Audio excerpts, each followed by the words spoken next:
This is the 2022 market forecast mid-year update. Welcome. Thank you so much for attending. So this is a follow-on to a webinar I gave at the beginning of the year back in February, January regarding just the market forecast. So this is the mid-year update of where we are since then and sort of what we're seeing in the data that we can look ahead. Some quick housekeeping before we get into the weeds. So if you got questions, go ahead and throw those in the Q&A box or the chat box, and we'll have a Q&A session at the end. This is not an offering, and any information contained herein is accurate to the best of my knowledge and ability, but I can't make any warranties to that fact. So it is my opinion, so don't sue me. And replay will go out usually within 48 to 72 hours. I am on a red eye tonight, so I won't even get started on downloading it until tomorrow at the earliest. So Gene, welcome. All right, so here's what we're going to be going over today. So we're going to be starting with an economic rundown. We're going to be taking a look, what is the state of the union right now, and focus on kind of the economy and what is the chance of a recession. There's a lot of talk right now, a lot of chatter on the news and through the media. They're pushing a lot of FUD, a lot of fear regarding in recession. So is that realistic? Where are we? Inflation is the talk of the town right now. We have sky high inflation and the Fed is fighting it with interest rates. So we're going to set expectations in terms of interest rates, what the Fed has announced they're going to do, what we can expect them to do based on previous history, throughout history when they've done this. And then, of course, we'll tie it all back into the real estate markets. We'll go over how the real estate markets are doing. We'll start focusing on a single family shout out, and then we'll look at multifamily and the demand for multifamily. And then we'll kind of do a general commercial real estate wrap up. And of course, the Q&A. All right, so if you're new to me, real quick introduction. I've been investing in real estate for over a decade. I bought my first duplex in 2011 when I was in the Air Force in South Dakota, and I still own it today. It's a great cash flowing rental.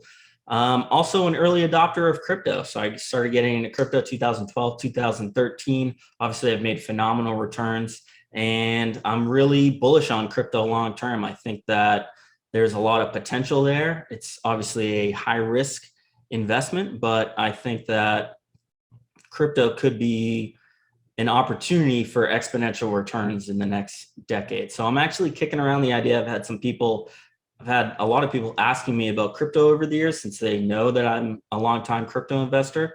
So I'm kicking around the idea of setting up a fund, like a diversified passive fund for people where they can invest even some of their IRA money, self-directed. So if that's something that interests you as well, let me know and we'll take a look at that. All right. Some highlights from my investment background. So the top right there, that's Ganala Plaza. That was a office building development we did in Loveland, Colorado with my partners, Apogee Development out there. We were very happy with that. We exited that in March with returning about 18% to investors. So building that through COVID, a lot of lessons learned, a lot of challenges with, our lumber budget double, our cost of materials skyrocketed, cost of labor, but we were able to get out unscathed and return a nice 18% to our investors. So we're really happy with that. The mobile park at the bottom right there, we've had some massive changes going on the last few weeks. We got new managers in there a few weeks ago, and we've seen just, like I said, massive change. We're really excited about where that's headed. So, all right, let's get into the meat and potatoes. So starting with the economic rundown, talk of the town right now is GDP. So we've had 2 consecutive quarters of negative GDP growth. So technically we meet the technical definition of a recession from that. But I'm going to show you why that's really not true. We're not in a recession because the data just doesn't support it. GDP has been declining over the last 2 quarters, but it's really for transitory reasons. So if we look at second quarter contributions to real GDP, so we had a negative 0.9% decline in GDP, but a lot of that was in relation to inventory investments. So what was happening was coming out of the pandemic, when we shut the economy down, you turn off the supply tap, you turn off the demand tap. Problem is demand comes back like that, right? It takes no time for consumers to start ordering things, for buyers to order things. But it takes a while for producers, for manufacturers to start up their pipelines again, to get the supply chain off the ground, they get the factories rolling again. So what happened was we saw this massive depletion of inventory that they then had to make up. So the last couple quarters of 2021, what they were doing was they were making massive investments in the inventory. And now we're seeing that is cooling off as those inventories go back to baseline. So the other thing that was going on was housing investments. So this last quarter, interest rates have been on the rise. So of course, what that means is development slows down because now developers kind of have to go back and put pen to paper to figure out how do these things pencil out? Does it still work with higher debt? Or have to go back to the drawing board and rethink this a little bit, right? So there's going to be a pause on that investment. So some of that stuff is, as I said, transitory, but there's a lot of positives right now. And it's hard to say that we're in a recession with such a strong labor market. And the labor market is as strong as it's ever been, probably the strongest it's ever been. We've seen through May, we're averaging 488,000 jobs a month. That's gone down a little bit the last couple of months, but we're still around 400,000 jobs a month. It's very strong. It's bringing the unemployment rate down to a staggering 3.6%. That's back to pre-pandemic 50-year lows, right?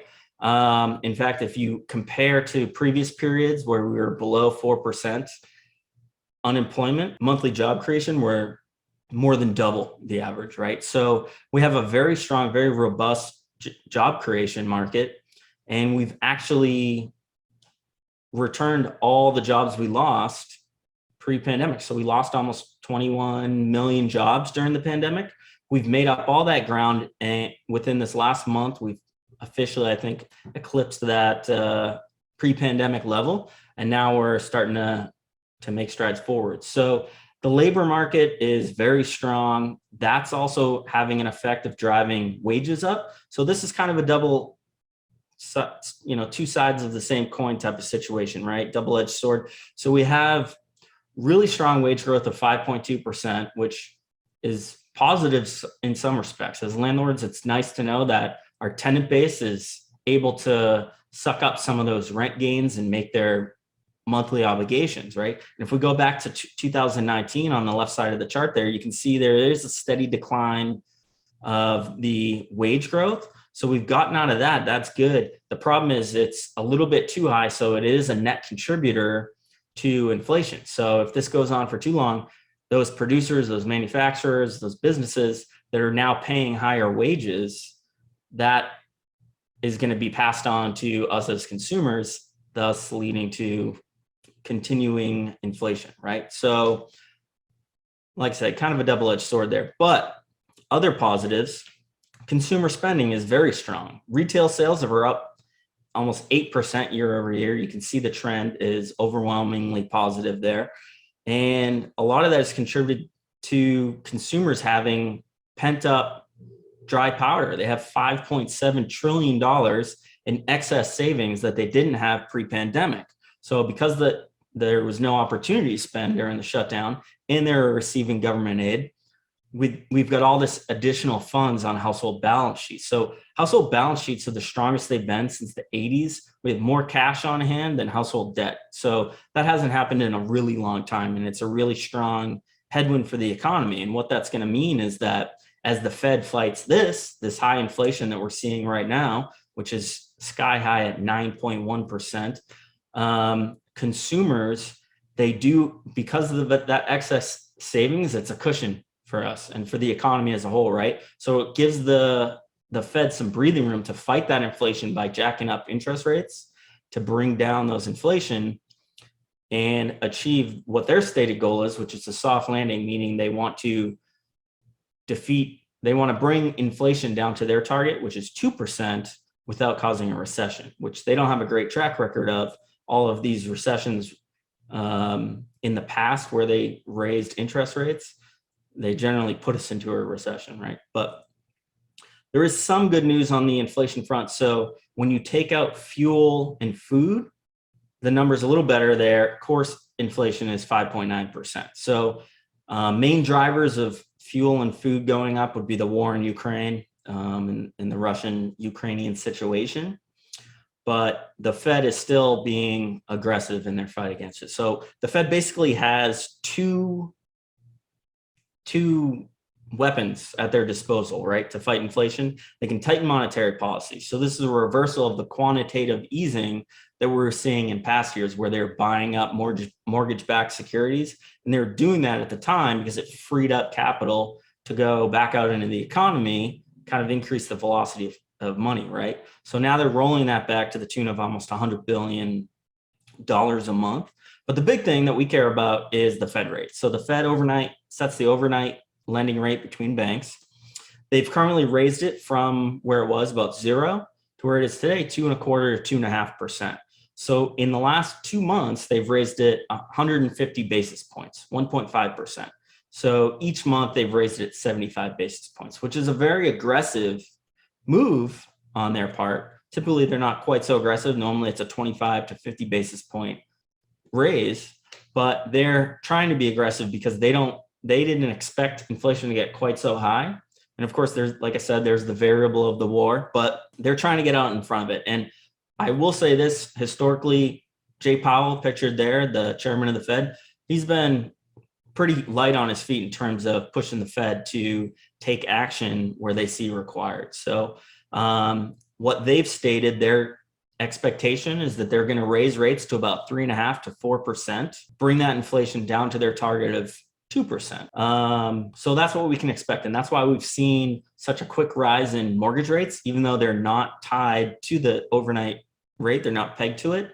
They are heavily influenced by it. So that's why we've seen mortgage rates, they've already priced in that raise up to 3.5%, 4%. Luckily, there are signs of relief on the inflation front. So in the past 6-7 months, lumber has dropped almost 50%. So that's very encouraging. Steel is down 41%, and copper is down 33% in the last 4 to 5 months. So the cost to build is decreasing. That's going to help with inflationary relief, as well as shipping costs. So if we look at shipping costs rose dramatically during the pandemic. So pre-pandemic, it cost about $1,400 to send a standard container. That spiked to almost $21,000 in last September. Luckily, it has gone down 65% to about $7,400. So I expect that to continue to drop. A big driver of that is the Shanghai port, which is like the second largest port in the world. It's like 4 times the size of LA's port.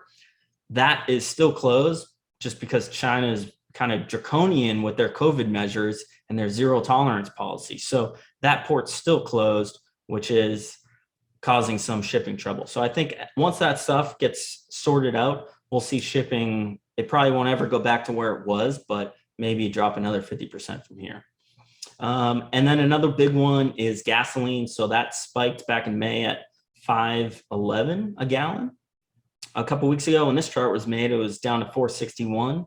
So about a 10% drop. And as of today, I looked it up, average price in the US is $4.21. So almost a full dollar, almost 20% drop in gasoline prices. So we are starting to see signs of relief. So what is my prediction? What's the Mach 1 crystal ball telling me? What I'm expecting is that if by the fall, and a lot of what the Fed does is going to be dependent on how effective their policy is against inflation, right? But I think we can for sure expect the next meeting in September, they're going to raise it another 50 basis points. And then they're going to be looking at the next meeting, which is in November, either a 50 or 25 basis point hike. And then December, probably another 25 basis point. That's kind of their likely plan. Now, I think things to look out for is if inflation goes below 6 this fall, I think that's going to be kind of put us on that path to, okay, we'll probably top out at 3.5%, 4%, probably won't go much higher than that because we're on the decline, we're on the right path. I think 4% is going to be the number to look for as we approach December. If we're below 4%, then that's going to kind of justify them easing off and slowing those rate hikes, maybe even pausing them. And then I think even though their target is 2%, I think they have a shadow target of kind of 3%. I think once we're below 3%, even if we're 2.9%, I think they're going to say, okay, we're going to accept higher than target inflation for, whatever, a year or two. And there's a lot of reasons driving that. One of them is that our national debt is sky high, so it actually makes it cheaper for the US to pay off our debt. But the other thing is I think that the Fed really wants to avoid putting us into a recession. So they're going to want to back off on interest rates as soon as possible. So as soon as we're below 3%, I think that's going to give them the justification that they need to say, okay, we're going to announce that we're pausing rate hikes at the very least, or maybe even announce that at the next meeting, they'll expect to drop 25 basis points, something like that. And what that does is it shifts the market sentiment towards the positive, and it sort of reinvigorates the economy because now people feel comfortable investing and it sets expectations for the future, right? So it flips that market sentiment. All right, so that's the economy. So overall, I think that there is potential for a recession if we go into an extended period of high interest rates. But if they're able to back off pretty quickly and then inflation subsides, I think we will probably achieve that soft landing just due to the cushion of consumer spending and the strong jobs market. Let's get into real estate. So let's start with single family. So the single family market has been, I would call it a bull run. It's more like a T-Rex run. It's up 34% in the last 2 years. And that is simply stated, we have a supply and demand imbalance. We have low supply and high demand for houses. And you can see here, we've got the lowest supply since in certainly the last 20 plus years. Housing inventory in terms of months of supply, we see that currently we have about 3 months of supply on the market. So what that means is this is how realtors will often talk about months of supply. So it means that basically how long will it take to sell every house that's on the market right now? And it's about 3 months is where we're at right now. So 6 to 8 months is considered a balance. You go below that, it's considered a seller's market. You go above that, it's considered a buyer's market. So we haven't had a buyer's market since the 2009 crash. And we won't have one anytime soon. So that was driven primarily by this massive spike in foreclosures as interest rates adjusted, all these adjustable rate mortgages and all these unqualified borrowers got foreclosed on, right? That's not the case now. Now we only have about 150,000 foreclosures last year, which is like less than half what we're seeing even back in 2004, 2005. So there's not on the horizon this mass foreclosures coming. Even if we do hop into a recession, it's people have equity and they're just going to sell their house at market, right? Another thing that's going to contribute, you can see in particular May and June, building permits and housing starts declined. Again, that goes back to rising interest rates. They're kind of hitting the pause button on the development side to make sure things pencil out and they're doing their due diligence. Now, some people wonder, well, what if we have a recession? I see a lot of people saying, well, if we go into a recession, housing's going to drop. That's what happened last time. Well, again, that was an exception. That was caused by the financial crisis, was tied into the mortgage crisis. So if you look throughout history, going way back to the 60s, look at all these recessions in dark blue, housing wasn't affected at all. Housing just kept trudging along completely unaffected. So there's no reason to believe that even if we do plunge into a recession, that housing is really going to be materially affected, right? It may have a slowdown, may have some pressure on prices, but generally it's not going to have a net effect. And a big driver right now in real estate is millennials. So millennials are the primary home buyers right now, first-time home buyers specifically. And if you look at the peak of the millennial bracket there, they are bracketing the 29 to 33 ages where people tend to get married around 29 and they buy their first home around 33. And that is the peak of the millennial demographic. So they're driving first-time home buying. But then you also have baby boomers and Gen X that are flush with cash because we've gone through this bull cycle. So they're investing money in real estate and they're buying second homes, they're buying vacation homes, they're buying rental property. So there's just a lot of demand and we just can't keep up on the supply side. We just can't build our way out of it. Now, the other side of housing is, of course, rentals. So what's the demand for rentals? It is all-time highs. We had 660,000 units absorbed last year, which was, well above the previous record in 2000 at 375. So apartment demand isn't slowing down. We're slated to have record completions this year of 400,000 units, but vacancy rate is forecast to be all-time lows of 2.4%. So this demand for housing across all assets is sky high. Apartments are very strong as an asset class, and we saw phenomenal rent growth in the last 2 years. We've had unprecedented rent growth, really. I mean, it's unsustainable. It's so strong. It's almost scary. 17% rent growth is just insane. No one could have predicted it. No one expected it. Few can even explain it, right? Now it is unsustainable. I would say the concern that comes out of this long term is affordability. So I do think it leads to increased pressure politically. So there's increased political risk going forward. Specifically, certain markets more so than others, because a lot of that's localized when discussions about rent caps and things like that come into play. But I think it's something to keep an eye on, because at a certain point, people just can't afford to pay their bills if they're paying half their net income is going to rent, right? So I know statistically the kind of sweet spot is less than 40% of income. You get over that, people start to really struggle. So I think there's going to be a lot of pressure on rents going forward, but we're still, because of the dynamics of supply and demand at play, we're still going to see rent growth, even coming out of this unprecedented period. We're probably going to have 4 to 5% rent growth looking forward the next couple of years. So looking across property types, generally very healthy market. Industrial's been kind of the belle of the ball the last couple of years. It's had exponential growth over other asset classes. Apartments is a close second. They've been very strong, but industrial's really distinguished itself because of the shift to e-commerce. We saw a massive spike of e-commerce during the pandemic. So that's really put the focus on industrial and specifically warehouse space and kind of the supply chain space and investments into that. So we've seen record absorptions, record raises in rent, and some interesting trends coming out of that. I know from a landlord perspective, it was historically, for those types of assets, you wanted triple net, like 10-year leases, right? You wanted them in there a long time, and you had an escalator in there of 2 or 3% every year written in a lease.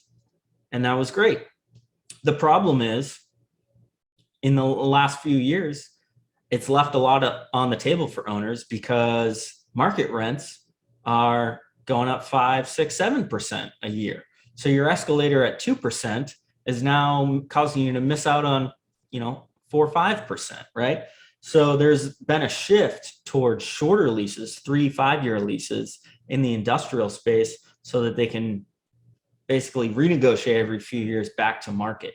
So it's an interesting trend. We'll see how that plays out. Obviously, that does bring some additional risk towards, vacancy if they decide not to re-up with you. But overall, industrial, looking ahead, is very strong. Apartments, very strong.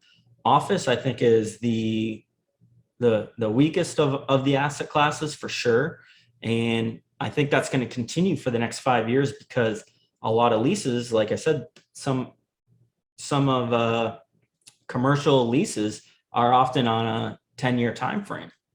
So there's a lot of businesses that have leased office space right now that, because of the shift to work from home for a lot of their workforce, they don't need it right now, but they're already locked in. So they're going to pay it out for the next few years. And then when it's time for them to renegotiate their lease, instead of requiring, 50,000 square feet, they might only ask for 20 or 30,000 square feet, right? So office could continue. In fact, it's entirely possible they haven't even seen the worst of it, right? Retail is holding up pretty strong. I think there's a strong case for brick and mortar kind of class A locations. So I think the retail that struggles tends to be on the outskirts of town, and mall properties tend to struggle. But core retail that has strong walkability, good traffic, that is there's going to continue to be a place for that for sure in real estate. So overall, strong sales activity in the first quarter, but I would expect this to decline when we get the 2Q numbers, and especially Q3 and Q4 this year. I think we're going to see a big slowdown in sales activity because of interest rates. So they're having to go back to the drawing board. I think there's a disconnect right now between seller expectations and buyer expectations. So it's going to take a little while for them to find out where the middle ground is there. But we still do have some macro tailwinds. We have large amounts of foreign capital still coming in, and the discussion is that this is probably going to continue to increase. So right now we're seeing 10 to 15% of overall capital in commercial real estate comes from overseas, mostly Canada, but also a lot of other, Eurozone countries and even Asian countries. But why is that? Well, commercial real estate has higher yields, and they like the economic outlook of the US is really what it comes down to. So average cap rates across all asset classes, 5.9 in the US compared to these other countries that are sub 5 and even sub 4 for some countries. Like, what country is that? Let's see, South Korea. So that's going to be a trend that continues. And one of the things that's interesting to note about that is because their motivation is a little bit different. They're not so much chasing yield, but the stability that is provided by US commercial real estate. And also it's just a different political culture here than, say, Germany, which is much more favorable to rent control and things like that, right? So, oops. Okay. All right. So what is the Mach 1 crystal ball telling me about real estate? So I think that we're going to see a little bit of choppiness over the next year because, like I said, there is a disconnect between seller expectations, buyer expectations. There's going to be a slowdown of investment activity while people kind of wait and see what's going to go on, where interest rates going to head, what is going to really happen with inflation. But overall, if you're looking on a 5 or 10 year timeline, it doesn't matter. It's not really going to be affected by this short-term choppiness. I think it's going to be sorted out. I think that the Fed has been very aggressive the last 2 months, and it takes some time for those interest rate hikes to show up in the data. So I think that by the fall and certainly by Q4, I think we're going to start to see the effect of that, bringing down inflation, reining that in, and we're going to see that by this time next year, certainly interest rates will be falling. So I think that long-term, we're going to return to a lower interest rate environment. I don't know that we're ever going to go back to what we were seeing last year at all-time lows, but the Fed rate might come down to, 1.5 to 2, 2.25, something like that is kind of a neutral rate. And then mortgage rates will start declining, probably maybe even as early as next winter, probably by next spring is fair to say. So I think that looking ahead, you can use that to strategize. I know that for the apartment complex that I'm a partner on in Houston, we're talking about we have a rate lock that expires in September. So we're kind of looking at all this stuff and going, okay, well, what makes the most sense? Do we want to hold off and kind of let the interest rates cool off and put it into some long-term debt? Do we want to play with some adjustable rate debt? I think that there is certainly an argument to be made, very strong argument in the near term, that you could utilize adjustable rate mortgages to kind of bridge that gap for the next year or two, right? I think that there is going to be some pricing pressure. I think we'll see cap rates expand by 10 to 50 basis points, but a year or two from now, that's all going to be reversed. Same thing in the single family markets. I think we're seeing the brakes on this, high charged bull run that we've seen. but it's going to be temporary. We're not going to see this 20% pullback. Some people are, the wishful thinkers out there see, right? I think it's more likely that we see prices are just flat for the next year. Maybe in some markets see a 5 or 10% cut, but probably not 10%. But I think just more of a slowdown in activity. But overall, the long-term trend is still overwhelmingly bullish. And I don't think there's anything to really concern us, just due to the supercharged jobs market and consumer spending gives us a lot of leeway, even with the Fed raising rates. So as long as that doesn't overstay its welcome, I think we're going to be just fine. So, all right.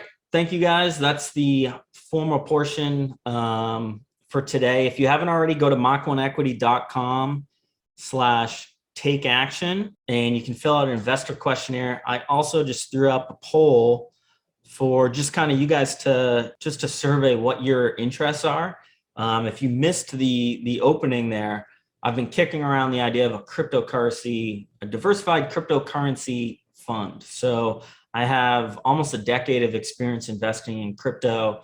I'm an equity holder in a very reputable cryptocurrency startup. So I have a lot of experience in the space. I've made a lot of connections. So I'm considering doing a passive investment fund with the goal of holding for 5 or 10 years and really taking advantage of those exponential returns. I think it could be a 5, 10, I don't want to say the words 20x here, but I think that there's a place for crypto in a lot of people's portfolios. I mean, it's definitely high risk. I wanted to get people's thoughts on that. And then, of course, seeking real estate investments still. I'm working with my partner to do some industrial developments and some ground up stuff. And then also build to rent. We're looking at doing communities of micro homes that take advantage of prefab construction.